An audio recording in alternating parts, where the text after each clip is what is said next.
Hello, everyone. Welcome back to another episode of the Centennial Conference Corner. I am virtually alongside senior women's soccer player Anna Goorevich from Franklin and Marshall. How are you doing today, Anna? I'm good. Thanks for having me. How are you? Thanks for joining me. I'm doing well.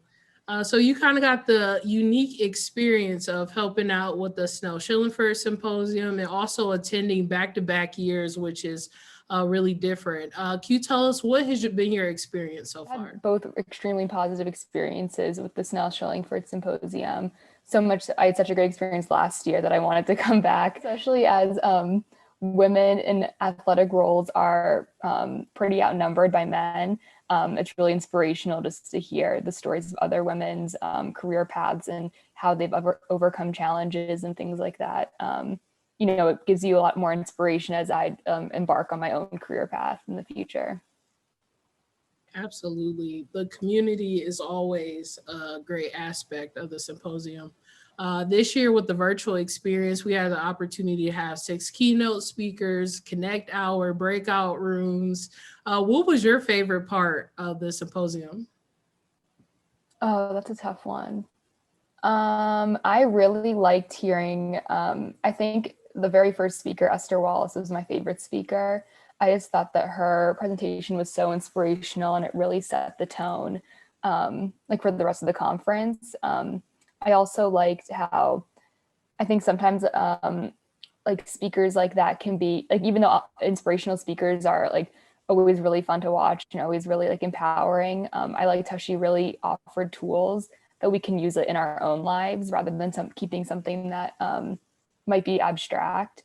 Like really encouraging us to like develop ourselves as role models within our communities, and being able to recognize like even though we're Division III student athletes, recognizing that we have our own platforms and our own communities to help enact change and inspire further generations to undertake sporting endeavors, undertake athletic leadership endeavors, and understand that this is also a path that girls and younger generations can follow as well.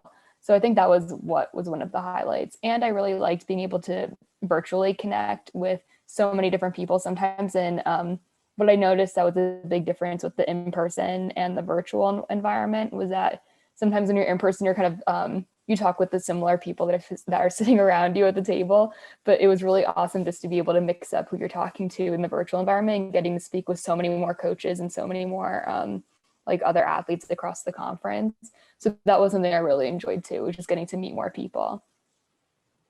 Absolutely. It's always a great opportunity for that. I know one of the things that we talked about last weekend was history and how rich our Centennial Conference history is. I know you're finishing up your senior project, and I know it has some Centennial Conference history in that. Can you tell us a little bit more about what it is? So obviously, I'm a history buff. I'm an American Studies major at school, and so I love like how history is kind of impacts our lives today is really important to me. And so that was also one of my favorite parts of just like the Title IX presentation from Amy Wilson and even things from Ellen Starowski and Anna Goorevich, just learning all that was really important. And I try to do the same things in my own research and my own academic undertakings. So my project for my senior seminar last semester that I'm just finishing up is actually highlights a coach at F&M in 1910. He was one of the first Native American coaches to coach at a predominantly white university. His name's Frank Mount Pleasent, and he came from the Carlisle Indian Industrial School, which was a school that was has a pretty dark history. Its goal was really to assimilate Native Americans to white society, and I think it lasted from like the late 1800s to about like 1920-ish. And so they ended up having a really fantastic football team, actually, as a kind of football was used as a tool to assimilate Native Americans into whiteness. And athletes like Jim Thorpe, who's a really famous football player, came from the Carlisle School. And so Frank Mount Pleasant was one of these products from the Carlisle School, and he ended up going into coaching, and he coached at F&M in 1910. And so part of my project is really uncovering what his the different games that he won at F&M, kind of his experience at F&M. We hadn't really publicized it, or he's not really acknowledged in our history books at F&M.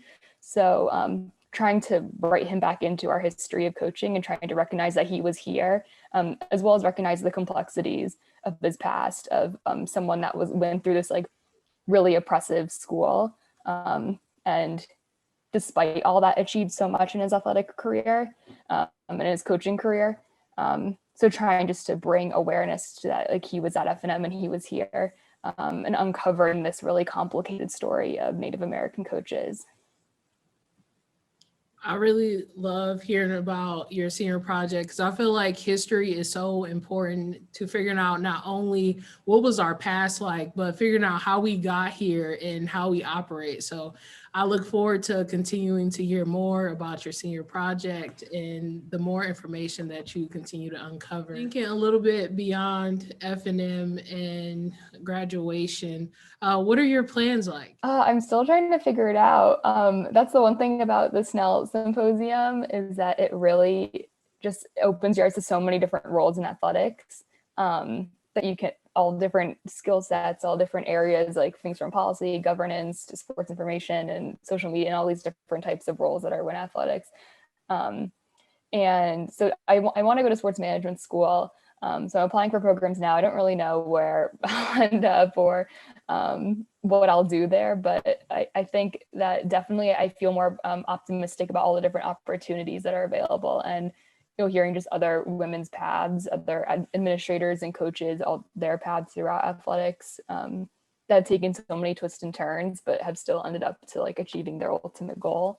I think that's really inspirational too, to know that at least, even if I don't end up liking my very first job, just continuing to trust the process and to trust that like I can still build towards like my ultimate goals in athletics, which I still need to kind of figure out what it is. So I do feel like I need to try a lot of different roles. Too. You definitely have time to figure it out.